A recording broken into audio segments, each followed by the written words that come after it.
Le dije más temprano que estaríamos hablando esta mañana con el doctor Diego Valadez, cosa que le aprecio mucho al doctor que esté en nuestro estudio, con motivo de esta obra, de este libro que han coordinado Diego Valadez, María Marván Laborde y Jesús Orozco Enríquez, que se llama La inconstitucionalidad de la sobrerepresentación excesiva en el Congreso. Leí la contraportada, pero la vuelvo a leer para dar pie a la charla. En la presente obra se realiza un análisis técnico y crítico de las resoluciones del Tribunal Electoral del Poder Judicial de la Federación y el INE, Instituto Nacional Electoral, relacionados con la asignación de diputaciones en representación proporcional de 2026 desde una perspectiva constitucional e histórica y desde el derecho internacional de los derechos humanos, así como de las presiones ejercidas por el gobierno a senadores para lograr la mayoría calificada de ambas cámaras del Congreso de la Unión por parte de las personas mexicanas expertas más calificadas en materia electoral, combinando perfiles tanto del ámbito académico como de quienes desempeñaron algún cargo en el Tribunal Electoral, el IFE o el INE. Diego Valadez, gracias por estar aquí para hablar de este libro. Bienvenido. Gracias, Carmen, una vez más por esta invitación que me distingue y que me permite hablar contigo de otro libro. Ya hemos hablado de otros anteriormente. Hemos hablado de otros libros y otras aportaciones tuyas tan importantes a lo largo de la historia. Diego Valadez, bueno, leí esta contraportada para dar pie rápido al tema, pero estamos hablando de algo que ha sido muy discutido, que algo al final de cuentas se impuso. Al final de la historia, a pesar de que hubo un debate muy importante en los circuitos especializados de que algo estaba muy mal respecto a la sobrerepresentación y que algo estaba y sigue estando muy mal respecto a las mayorías calificadas obtenidas tanto en la Cámara de Diputados como en la Cámara de Senadores, que le han permitido al oficialismo reformar la Constitución cuando quieran. Así es. Y como quieran. Así es. Ese es el tema. Ese es el tema. Efectivamente, cuando lo hablamos, María Marván, Jesús Orozco y yo, pensamos que era necesario establecer un reporte técnico lo más imparcial posible, lo más objetivo posible. E invitamos también a quienes habían participado de un observatorio encabezado por Jorge Alcocer, del cual yo también formé parte, y varios otros como Morelos Canseco, que también están en este libro, que también participan, que quisimos hacer presentes ante los integrantes del tribunal los argumentos que encontrábamos absolutamente convincentes e incontrovertibles con relación a la inconstitucionalidad de la decisión que iba a tomar el tribunal. El tribunal optó por no recibirnos. Solo nos recibieron Yanina Otálora y Reyes Rodríguez. Reyes Rodríguez después votó a favor de la constitucionalidad de esta medida, pero la esencia de esta decisión de convocar a este libro y de hacerlo en los términos más objetivos posibles, desde luego con mucho dolor interno, Carmen, porque lo que hemos visto es el desmoronamiento, el desmantelamiento del sistema institucional en el país y particularmente de la importante serie de avances que se habían tenido en materia democrática en México, que súbitamente se vieron revocados por lo que aquí se plantea. Por lo que ellos hicieron. La primera gran confusión está en que el 8% adicional a la votación no se considera un premio, sino un límite.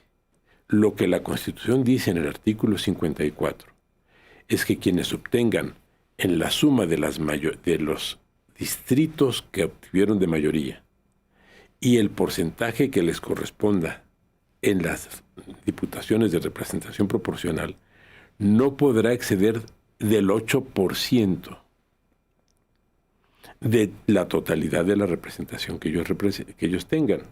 De manera que si tienen, inclusive si tienen diputaciones de mayoría que excedan el porcentaje que les correspondería en la representación proporcional, ya no podrían tener representación proporcional. Se quedarían con su mayoría si esa mayoría inclusive excede del 8%. Esto se ha leído al revés y se ha considerado que debe ser un premio para el que obtenga la mayoría. Pero en este caso además se incurrió en lo ilógico de decir que no solo para el partido que tenía la mayoría, sino para los que lo acompañaban. Y se produjo un efecto que la Constitución nunca contempló, que así como se estableció una supermayoría con esta medida, también se estableció una inframinoría, que es contraria por completo, no solo al espíritu, como suele invocarse, a la razón de ser. A la razón de ser y a la estructura misma de la Constitución. O sea, la Constitución no contempla en ningún momento que las oposiciones tengan menos del 30% de la representación en el Congreso. Tanto así que por eso ese es el límite que se plantea para la presentación de acciones de inconstitucionalidad. Se dice que para que las minorías presenten acciones de inconstitucionalidad deben representar el 30% de la Cámara correspondiente. Y ahora ninguna minoría, ni la suma de todas las minorías, tiene el 30%. De manera que se controvirtió, se derogó por esta vía lo que establece la Constitución. Ya no puede haber juicio político. Pero derogó informalmente, porque no es, No, por eso es un atraco. En la práctica. Es un atraco a la Constitución y por eso es inconstitucional. Un atraco a la Constitución. Esa es literalmente la acción en la que incurrieron los integrantes que en mayoría en el Tribunal Electoral resolvieron en ese sentido. Un atraco a la Constitución. ¿Y el INE qué papel jugó? Bueno, preparó todo el escenario para que el tribunal pudiera tomar esta decisión. La decisión final es del tribunal, que es su última instancia. Así es. Fue el responsable de hacerlo, el grupo de personas, que es un pequeño grupo de personas, que decidieron en consecuencia, después de toda una operación política. Y por eso habían mantenido desmantelado el tribunal. El tribunal debía estar integrado por siete magistrados. Lo desmantelaron para ese propósito y otras cosas. Para tener todo el control, porque con tres magistrados era suficiente para tomar la decisión que quisieran. 3 personas. 3 personas. Se le sumó un cuarto. Pero con 3. Es muy raro, ¿no? Muy raro. Muy raro el papel de Reyes. En este capítulo muy extraño. Fue muy desconcertante porque siempre había estado en términos de apego a la Constitución y a la lógica. Porque no solo se contravino a la Constitución, Carmen, se contravino a la lógica. Y yo así se los expliqué a los dos que nos recibieron, a Rodríguez y a la magistrada Otálora. Y les dije que el derecho es sentido común, Carmen. Simplemente es eso. ¿Qué era lo que la interpretación que venía del INE y que adoptaron la mayoría de los magistrados? No solo era inconstitucional, sino ilógica. Te lo voy a explicar como se los expliqué a ellos. A ver, venga con el ABC. Sí, peras y manzanas. Peras y manzanas. Si en vez de haber sido 3 los partidos integrantes de la coalición, a quienes se dio el 8%, casi el 8% a cada uno, si hubieran sido 4, se les habría dado no el 24%, sino el 32%. Si hubieran sido 5, se les hubiera dado hubieran pasado del 32 al 40. ¿Y qué significaba todo lo que hicieran? Que todo lo que se le diera a ellos se le quitaba al otro gran grupo de mexicanos. Hubo un 47% de mexicanos a quienes se les dio solo el 25% de la representación. Si se hubiera seguido la lógica de ellos, con ese 47% se les hubiera acabado dando el 10% de la votación, si la coalición hubiese sido integrada no por 3, sino por 4 o por 5. Y lo grave, eso es no solo inconstitucional, sino ilegal. Ilógico. Lo grave, ¿qué nos espera con estos antecedentes y con la forma como están preparando la reforma electoral para 2027? Quiere decir que en 2027 se integran a uno más de los partidos que se está formando y que incluso lleva las siglas, las iniciales de la señora Presidenta de la República. ¿En serio? ¿Qué partido es ese? Pues se llama... No te sé decir. ¿CSP? ¿CSP? ¿En serio? Sí, sí. ¿Hay un partido que está formando así? Sí, ¿CSP? Sí, hay un partido que está formando así. No me digas. ¿Qué tal si se les incorpora un cuarto partido? ¿Por qué no? Y entonces en vez de tener el 24% van a tener el 32% adicional. Lo están preparando ya. No, pero ya es un arrebato de poder. Cuando el anterior coordinador de la mayoría en la Cámara de Senadores dejó el cargo. ¿Adán Augusto López? Sí, dijo que se incorporaba a la lucha territorial para mantener la mayoría calificada en el Congreso. O sea, ya nos los están diciendo, no nos están engañando. De una cosa no nos podemos quejar, Carmen, y es que no nos han engañado nunca. Nos han dicho, los vamos a atracar, y nos han atracado. No lo han dicho en esos términos, obviamente. No, bueno, en términos, pero para digamos, prácticos, en términos vamos por la mayoría eufemísticos. calificada y vamos a tenerla. Y vamos a tenerla. Lo dice alguien fundamental que fue artífice de lograr la mayoría calificada en el Senado de maneras bastante singulares. Y que ahora nos anuncia que lo va a hacer otra vez en 2027. Entonces, ¿qué le espera al país en 2027 con una reforma electoral cuyo contenido no sabemos, pero cuya orientación presumimos, y con una amenaza en el sentido de que se va a mantener la mayoría calificada? Esto, por otra parte, ha tenido consecuencias también muy desfavorables para quienes gobiernan. Por varias razones. Una, porque ha hecho que el lenguaje político en el Congreso, que el debate en el Congreso se haga muy ácido, muy amargo, muy destructivo de las dos partes. ¿Por qué? Porque la mayoría ya sabe que no necesita de las minorías para nada. Y las minorías ya saben que no tienen capacidad de influir, ni siquiera impugnando mediante la acción de inconstitucional. De manera que están sin capacidad y sin indicio alguno de que se les vaya a tomar en cuenta, sin capacidad de influir ni de que se les vaya a tomar en cuenta. Y entonces las dos partes se refugian en el lenguaje de descalificación sistemática, en que se traduce en escepticismo por parte de la ciudadanía, en descalificación del funcionamiento de las instituciones, en incapacidad de construir los consensos que caracterizan a las democracias absolutamente todos los países del mundo donde hay democracia, que no son muchos, pero donde la hay cada vez menos. Cada vez menos. Que en esas condiciones digamos que México tiene la mejor democracia del mundo, pues es una afirmación que podría llamársele incluso no solo hiperbólica, sino incluso temeraria. Porque no tiene ningún fundamento. La nuestra es una democracia basada en la concentración del poder y en el ejercicio arbitrario de ese poder concentrado.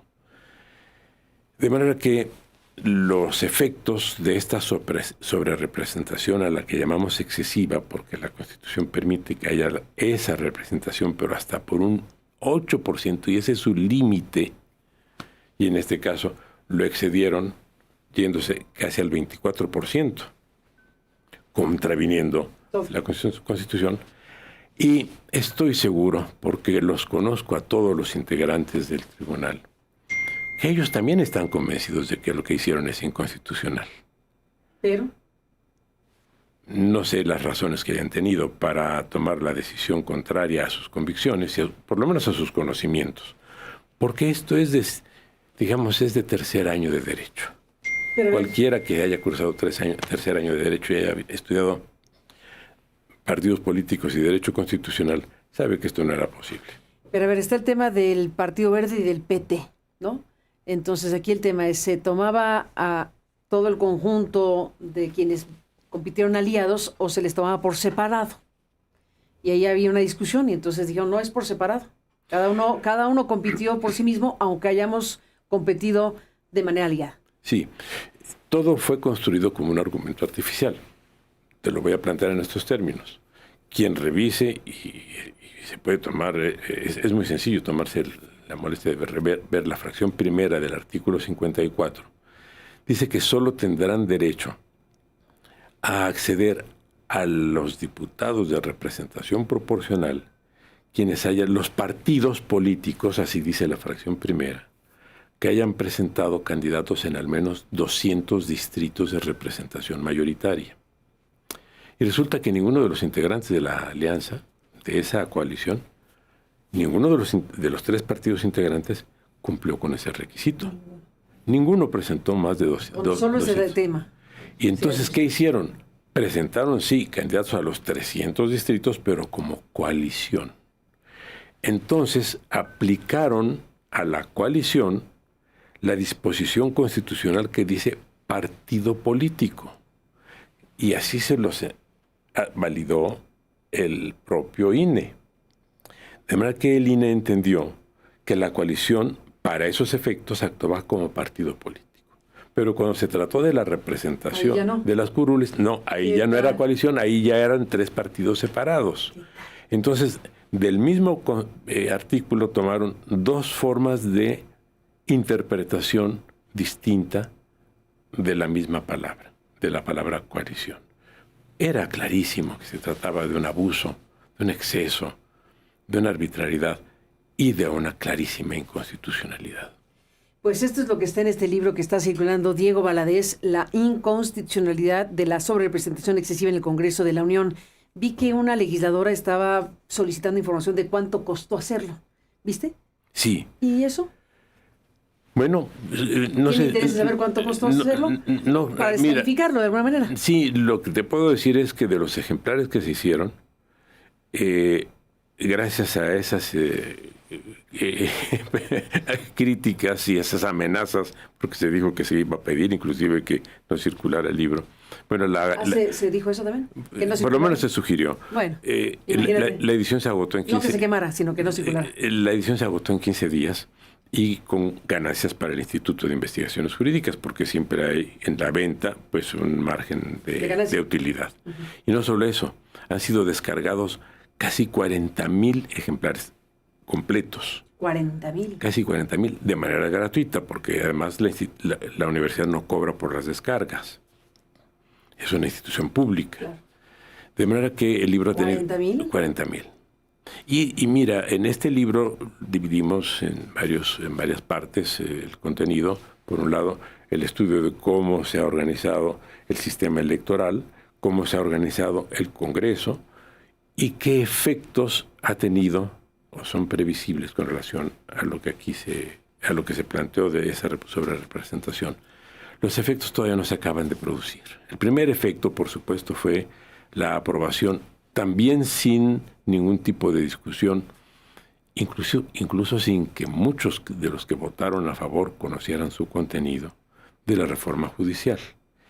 Y digo que votaron sin conocer el contenido por los tiempos, porque era una iniciativa. Era imposible leer eso, no, fue una barbaridad. Así es, y se les dieron horas. Para que leyeras. Para que lo leyeran. Votaron sin saber. A eso se suma que ya han incorporado muchas reformas que claramente contravienen lo que estableció la Constitución. Mira, entre 1999 y 2024 se han establecido en 25 años 29 nuevas normas que requieren, que exigen que haya mayoría calificada para su decisión, para las decisiones del Congreso, entre ellos nombramientos, por ejemplo, y muchas otras medidas que se establece la mayoría calificada para obligar a que haya acuerdo entre todos los integrantes del Congreso. Bueno, pues ya no se necesita. Todo eso que se hizo en 25 años ya resulta innecesario. Para tener un mínimo contrapeso. Un mínimo contrapeso. Pero ya no sé, ya con esto es imposible. Y esto está. Se eliminaron el contrapeso. Y con esto se ha efectivamente, y hace un momento lo comentabas con Edmundo Jacobo, se ha debilitado a los partidos políticos, que por muchas razones, eso y otras razones, pero se ha debilitado también el propio gobierno, porque se está quedando sin legitimidad. Tienen la legitimidad de las elecciones que les dieron el triunfo, pero no la legitimidad en el ejercicio del poder, porque están actuando de una manera unilateral y arbitraria y sin consenso. Y eso en una democracia es pérdida de legitimidad. Si a eso se suma, Carmen, que también se va perdiendo la gobernabilidad de manera progresiva en el país, estamos entrando a una de las etapas de mayor debilidad institucional que hayamos vivido, de manera que se da una paradoja, porque por un lado el poder político muy concentrado dispone de una mayoría calificada en el Congreso que le permite hacer exactamente lo que le interese, lo que desee. Y por otro lado, va debilitándose por la pérdida de legitimidad en la actuación y por la pérdida de gobernabilidad creciente en el país. Porque, entre otras cosas, en el caso de los gobiernos locales que actúan como presidencialismos, como mini presidencialismos, también están ejerciendo cada vez más un poder asfixiante. Y tenemos varios ejemplos. Tú lo has reportado muchas veces en las últimas semanas los excesos que se están produciendo en diferentes estados del país. De manera que la supermayoría de quienes ocupan el poder se enfrenta a una inframinoría de quienes tienen una opinión diferente a la del poder. Y a pesar de que son casi la mitad del país, solo tienen una cuarta parte de la representación en el Congreso. Esa es una paradoja que no podrá sobrevivir por mucho tiempo sin consecuencias. Las consecuencias no sabemos cuáles sean, pero muy previsiblemente lo que va a ir avanzando en el país es una desconfianza creciente en la eficacia de las instituciones, lo cual se demuestra también de manera cotidiana. Diego Valadez, déjame cerrar la conversación que te aprecio sobre este libro y lo que estás aquí planteando. Lo mencionaste hace un momento, viene en camino una reforma electoral. Se constituyó un Frente Nacional por la Democracia, no sé si eres firmante o no, pero hay un grupo de muchas personas. En todo caso, estamos hablando de una postura que se asume públicamente para pedir que el asunto se discuta y que no venga en los términos en los que se sugiere va a venir. La respuesta de la presidenta fue entre irónica, burlona y descalificando todo ese planteamiento de un grupo de personas, las que sean, que están planteando lo que están planteando para que lo que venga no sea aún más regresivo. ¿Qué dices del asunto? No formo parte de ese grupo de personas y lamento mucho ese trato displicente que la presidenta de la República les ha dedicado, porque todos son ciudadanos respetables y además es un derecho base. Sí, pero es un conjunto muy plural. Hay de muy diferentes corrientes políticas y de muy diferentes formas de pensar. Descalificar a los ciudadanos que piensan diferente no es, en principio, una actitud, desde mi punto de vista, ni democrática ni ética. Aquí también hay que tener en cuenta los valores morales de la necesidad, de la obligación, no solo necesidad, de la obligación de respetar al diferente, porque además esa es una obligación constitucional. La Constitución se ha visto vulnerada en el caso de esta... ¿Es una obligación constitucional? Claro, está en el artículo 1 de la Constitución, la que prohíbe la discriminación. El decir que quienes piensan diferente están equivocados o descalificarlos. O descalificarlos con todos los... Puedes discutir si están equivocados o no, y es tu opinión, pero el tema aquí es que descalificó generalmente... Se les descalifica. Eso vulnera el principio de igualdad que establece la Constitución y el principio de no discriminación que también establece la Constitución. Por otro lado, en lo que tú me presentas, la evolución que se ha dado en el México contemporáneo en materia electoral. Mira, hace poco salió un ensayo estupendo de Manlio Fabio Beltrones, haciendo en 10 páginas una síntesis de lo que se produjo como evolución política desde 1977, con la reforma de Reyes Heroles, hasta ya el siglo XXI, con las diferentes modificaciones que se fueron haciendo a la Constitución y a la legislación de partidos y a la legislación electoral para depurar los procedimientos y hacer de México una nación democrática. Súbitamente llegamos a lo que tú me planteas. Estamos a las vísperas de una reforma electoral de la cual lo único que podemos saber es que no sabemos nada en cuanto a su contenido, pero sí sabemos todo en cuanto a que será aprobada sin modificaciones, porque los que van a votarla corresponderán al mismo grupo de quienes la elaboraron. Y también podemos saber que no se tomará el parecer de nadie que piense de manera distinta, porque a los que piensan de manera distinta, como a este frente al que te acabas de referir, se les estigmatiza justamente por ser distintos. Pues ahí está, Diego Valadez, te agradezco mucho tu presencia en el estudio y seguiremos hablando si tú me lo permites. Me encantará seguir platicando contigo como siempre. Gracias, Carmen, por esta nueva oportunidad. Al contrario, gracias, doctor. Pues está circulando este libro de jurídicas de la UNAM, La inconstitucionalidad de la sobrerepresentación excesiva en el Congreso de la Unión, de lo que nos ha hablado el doctor Valadez y nos lo ha explicado muy ampliamente. Gracias, doctor. Hasta la próxima. Hasta la próxima. Gracias. Volvemos con más. Tenemos un resumen de noticias. Saludos a las estaciones en el país de Grupo Radio Centro que están transmitiendo en vivo. Gracias a la multiplataforma del Aristegui que está siguiendo esta transmisión en vivo. Volvemos. Carmen.